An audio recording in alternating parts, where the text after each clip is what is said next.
Hi all, welcome back to my channel. Sorry it's been so long since I've done a video, but I got this look requested, which was a kind of glowy, bronzy kind of holiday look. So it's quite dewy, went for the dewy look. Had a lot of fun doing this look because it's something different. I haven't even got false eyelashes on. Loving the eye colour, gorgeous pinky bronze colour. And if you want to know how I got this look, then please keep watching, and if you like it, please subscribe and follow me, and there'll be plenty more videos to come. And please check out my social media for more pictures of this. Alright, enjoy, thank you.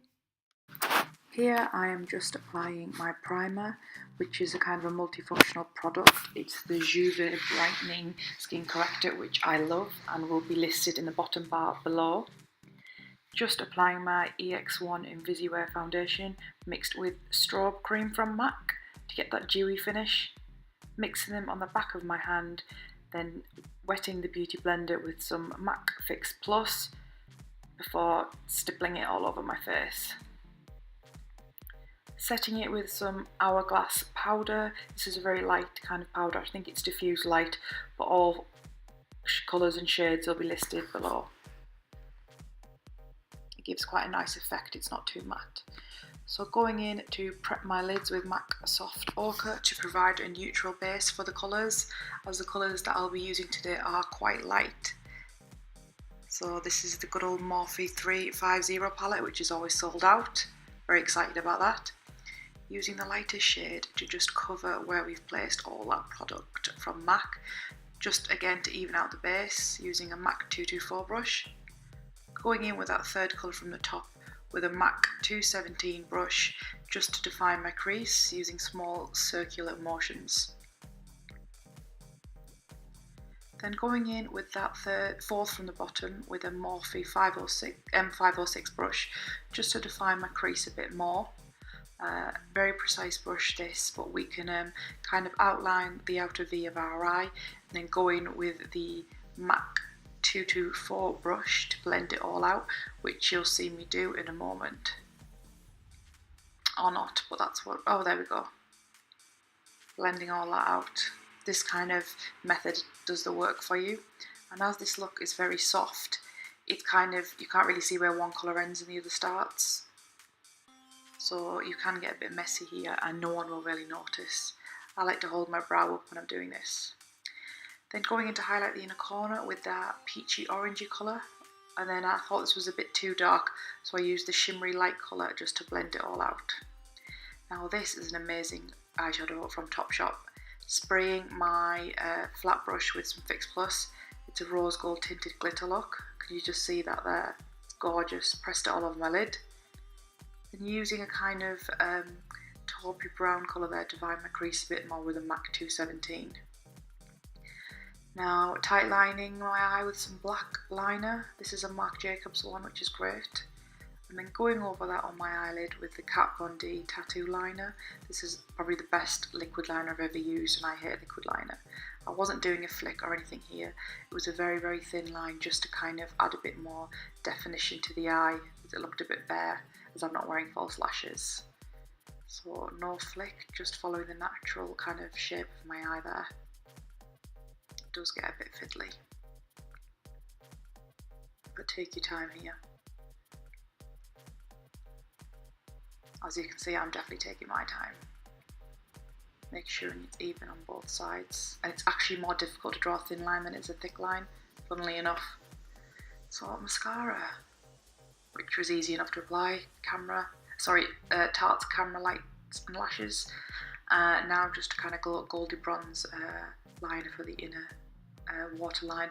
This is just a cheapy one from Barry M, but any bronze liner or even a nude liner would do. But if you want to wear black, go for it. Now my favourite part, highlighting and contouring. I do have a full video on this if you do want to see in my other videos. I'll link it in the description box below. This is my MAC NC35 Pro Longwear Concealer, which I love. I think it's the best for concealing under the eyes. So kind of applying that with my finger, as I think it warms the product up in a kind of upside down V. And going in with my favourite Lightboost Prep and Prime pen from MAC to add all the brightness back into my eye, or face rather. So having a little bit of a sing there.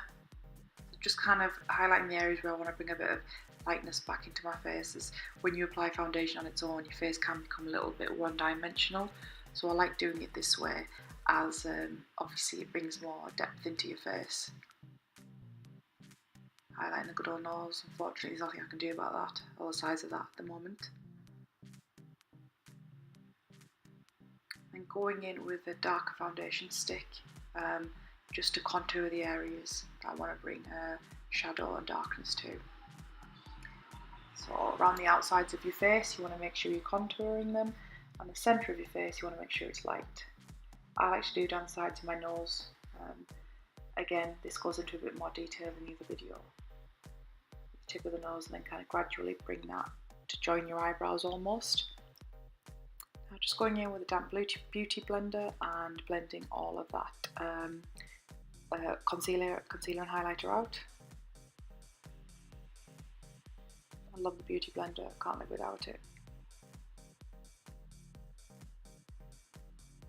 So now what I'm doing is just applying some Ben Nye banana powder under my eyes to do a bit of baking.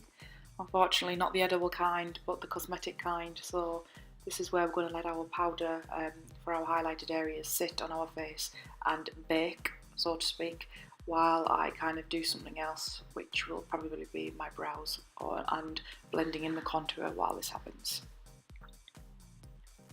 So as you can see, it's quite a thick layer, but don't worry, we will get rid of it.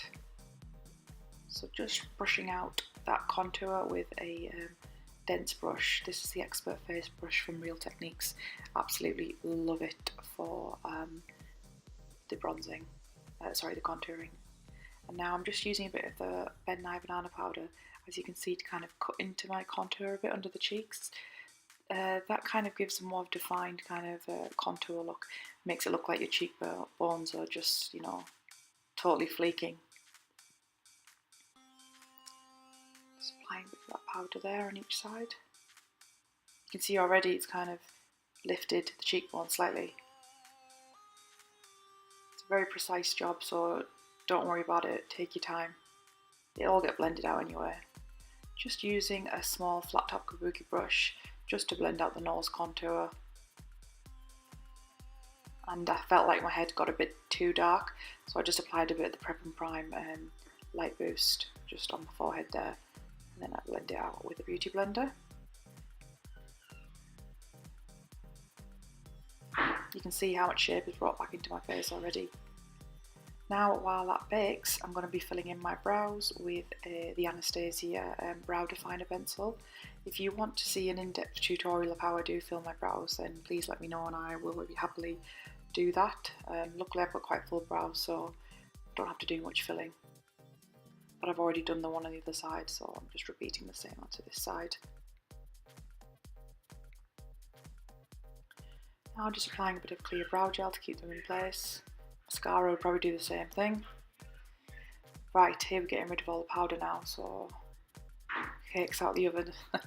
Well, that wasn't funny at all, sorry. Don't know why I said that.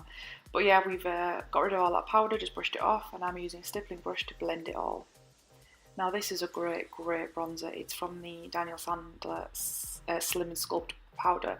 It's very cool toned and I love it for defining your cheekbones. To bronze up the face a little bit more, I'm using my Charlotte Tilbury Film Star Bronze and Glow, and I'm actually using the bronzer as a blusher, just to add a bit more depth. As you can see, it's quite a nice brown, that golden, warm brown, and it contrasts with the Daniel Sandler colour quite nicely, so it's almost like a blush slash tan, really. So I'm applying that as I would with a blusher. Blend everything out as usual. I love blending. Can never blend too much. So just taking a pencil brush and going in with that soft brown colour from MAC, just under my eye, and then with that lighter colour with the pencil brush, and repeating the same on the other side. I will link the colours below, but it was kind of a self-made palette that I had at MAC, so I'm not sure of the colours exactly what they were. So just repeating the same on the other side to define our eyes a bit more. As it's not a heavy look, we're not using liner, we're just using a bit of shadow. And now with a the MAC 217 brush, not applying any more product. All I'm doing here is just blending it out further under the eye and joining it up into the lid of our eye, as you can see in the corner there. How nice is that colour look? You can just see it catching the light. This is my Anastasia Glow Kit, obviously. We'll link the shade below. Just kind of doing the C on the outside of my face, or rather inverted C. But to be honest with you, I felt like I needed a bit more bling. I mean, after all, it is a shimmery, dewy look, so I've gone in here with the Becca Opal Champagne Pop Powder. Absolutely love it. It's literally the best thing ever, as you can see. I'm very excited. And it grows with every skin tone, I think. I mean, it's quite goldy peach, but even on my skin tone, it looks phenomenal, and I've seen it on fairer people and darker people, and it looks gorgeous. So doing a bit more highlighting, bringing that glow to my face, a bit on above the eyebrows. That lifts the brows a bit more as well, I think. Nothing too much, because otherwise you're going to look a bit sweaty, as opposed to dewy, and there is a fine line. Using a bit of that Becca powder just to highlight my brows as well, so all the colours are kind of the same. Nothing too much, it's very subtle, but the shadows and the highlight are kind of catching the light, and it looks really nice. So mascara on the bottom lashes here. I can't really do it on camera, so I'm kind of hovering off camera while I do that. But we all know what we're doing. And again, I'm using the Tarte Light Camera Lashes Mascara, which is my fave. So I felt like I needed a bit more colour on my cheeks here. So I'm using the Daniel Sandler Watercolour Blush in Passion. Absolutely love this. It's liquid, not cream, which I get a bit scared of, but it's very sheer, and you just kind of pat it onto your skin. And already it's brought a bit more kind of depth and warmth into my face. And because it's that lovely peach golden kind of summer tone, it goes with the look really well, I think. I'm a big fan of this. I'm liking it a lot. You can use this on your lips and your eyes too. Now just going over just a very light blend. I like everything to be seamless. I don't like you to be able to see where the highlight ends, the contour starts, the blush ends, the powder starts, because it all has to be seamless. Now using Stripdown from MAC just to line my lips. I'm going in with a not too much of a nude colour today. I'm going in with MAC's, what am I going in with? Shanghai Spice actually, and then sticking a bit of NYX gloss on top, and I'm absolutely loving it. That dewy, golden kind of glamorous, shimmery, tanned look. I'm really happy with how this turned out. Of course, a bit of NYX Dewy setting spray.